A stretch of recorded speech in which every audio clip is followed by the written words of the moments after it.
그래서 지금까지 나오는 얘기들을 가지고 신약 시대에서 계속 나오는 이 용어들에 대해서 좀 설명을 해야 될 것 같아요. 이제 헤롯 가문에 대해서는 나중에 다시 한번 말씀을 드릴게요. 대헤롯 이후에 분봉가 3명이 있죠. 아켈라오, 그다음에 안티파스, 헤롯 필립 3명. 그 다음에 이제 출신에 대해서 항상 열등감이 있었던 대헤롯은 하스모니안 왕조의 맨 마지막 딸이었던 미리암과 결혼을 하거든요. 미리암과 결혼해서 자녀를 낳게 돼요. 그 계열에서 나온 아들 중에 이쪽 지역을 다스렸던 분봉왕이 바로 이제 아그리파 1세, 아그리파 2세가 그 계열에서 나오거든요. 그 계열에서 이제 헤로디아도 나오게 되고, 헤로디아가 헤롯 안티파스와, 원래 헤롯 빌립의 처인데 헤롯 안티파스가 뺏어서 결혼함으로 세례 요한에게 많이 혼나죠. 그래서 나중에 헤롯 안티파스, 헤롯 안디바가 세례 요한을 죽이는 일이 또 그 얘기가 그쪽 부분에 연결이 되어지게 됩니다. 헤롯 대왕은 뭐 그렇습니다. 헤롯 대왕이 워낙 정치에 대한 또 권력에 대한 욕심이 많았었기 때문에 그가 죽으려고 할 때에 그 유대 지역에 있었던 수많은 학자들을 같이 죽이려고 했대요. 왜냐하면 자기가 죽는 날이 가장 슬픈 날이 되어야 되기 때문에 학자들과 존경받는 사람이 죽게 되면은 많은 사람이 슬퍼할 거니까 그만큼 미치광이었었고 게다가 헤롯 대왕이 자기 권력에 대한 욕심이 얼마나 많았냐면은 자기에게 위협이 될 만한 아들들은 다 죽여버렸습니다. 자기 왕권을 유지하기 위해서. 그리고 심지어는 아내인 그 미리암마저도 처형을 하게 되고요. 또 미리암의 남동생이 아리스토블루스인데 아리스토블루스도 장난 삼아서 익사시켜서 죽여버립니다. 정말 막판에 정말 미치광이가 거의 되어가죠. 그러니까 영아 살해가 가능한 것입니다. 2세 이하의 모든 아이들을 그 지역의 유대 땅에 있는 아이들을 다 죽여라 이런 것들의 명령이 가능한 거예요. 이만큼 미치광이고 권력에 대한 욕심이 강했기 때문에 유대 땅에 왕이 났다고 하니까 완전히 머리가 핑 돈 것이죠. 분봉왕에 대해서는 헤롯 대왕 하에 여러 아들들이 있었는데 그 중에 헤롯 아켈라오 이거는 지도가 준비가 되셨나요?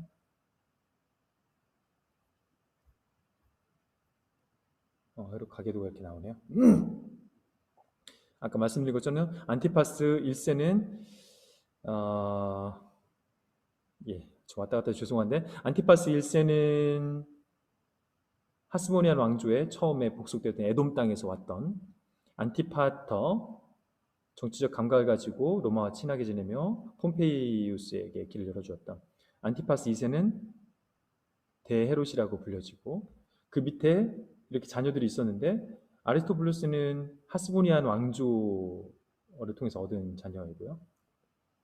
나머지는 또 다른 아내들을 통해서 얻었는데 아켈라오는 유대 땅 이둠의 사마리아 지역 예루살렘 성전이 있는 곳이죠. 아켈라오가 워낙 악랄했기 때문에 요셉과 마리아가 애굽으로 도망갔다가 주의 천사의 말을 듣고 다시 돌아올 때에 이 아켈라오 때문에 바로 못 들어가서 돌아가죠. 헤롯 안티파스, 헤롯 안디바라고 나오는데 베레아와 갈리아 쪽 위쪽이고 헤롯 빌립은 성경에서는 뭐 잘 나오지 않습니다. 헤롯 아그리파 1세 사도행전 12장이 나오죠. 헤로디아 얘기 나오고 아그리파 2세 사도 바울이 잡혔을 때 너희 얄팍한 지식으로 나를 네가 설득하려고 하느냐 하면서 나왔던 내용이 여기 나오네요. 원이게 이거에 대해서는 나중에 다시 한번 더 얘기를 하는 분봉왕은 지리적으로 보면은 이렇게 유대 사마리아 이쪽을 지는 헤롯 아켈라오 그 다음에 갈릴리와 베레아 지역을 다스리는 헤롯 안티파스 저쪽 위에가 헤롯 빌립이 되겠습니다. 갈릴리 동부 지역 데카블리 지도상으로는 이렇게 되고요. 우선 이 정도만 여기서 보면 될 것 같습니다. 그래서 용어를 살피는 걸 다시 한번 돌아가서 설명을 드릴게요. 그 용어에 대해서 중요하거든요. 그래서 분봉왕은 아까 말씀드린 것처럼 그렇게 세 명의 분봉왕이 있고요.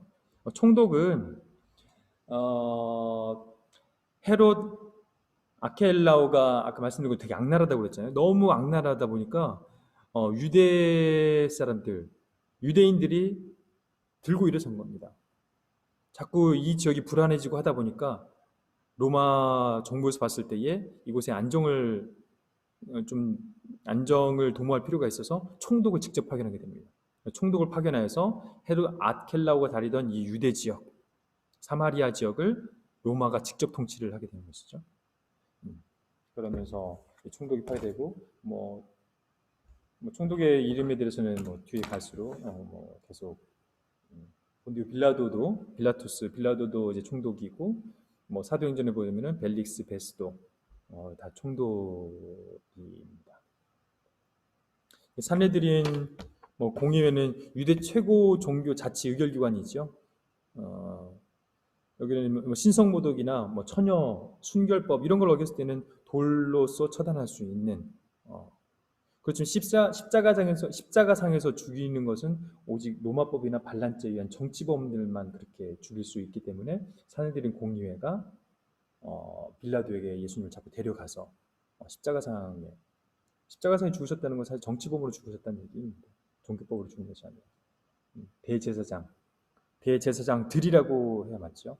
아론의 후손들이 이어서 세습으로 이렇게 임명되어지는 건데 이 당시에는 아까 말씀드린 것처럼 안티오코스 4세 에피파네스가 이 대제사장직을 매관매직하면서 돈 주고 팔았기 때문에 이때는 안나스 가야바가 1년씩 해먹으면서 장인과 사위 사이에서 계속 해먹으면서 그 당시에 사람들이 되게 어려워졌던.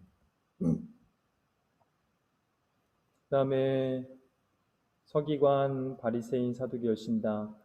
이제 서기관 같은 경우도 바벨론의 통치를 받을 때에 그곳에 이제 성전이 없다 보니까 회당 중심으로 모여서 말씀을 기록하고 정리하고 하던 역할을 하던 사람들이 기록관, 서기관이었죠. 서기관이 이제 그런 일들을 해서 말씀과 많이 관련되어져 있고요. 회당 내에서 성경을 풀이하고 해석하고 적용하는 것까지 나중에는 해주었던 일들을 하게 됐습니다. 그래서 이때 장로의 유전이란 표현이 이들이 기록한 내용들을 장로의 유전이라고 성경에서는 사용하고 있습니다. 그래서 회당의 공식 일종의 교과서와 같은 것을 만들었죠. 그래서 율법 교사, 랍비라고 불려지기도 하는 사람이 바로 이 사람들입니다. 율법 선생이고 율법사라고.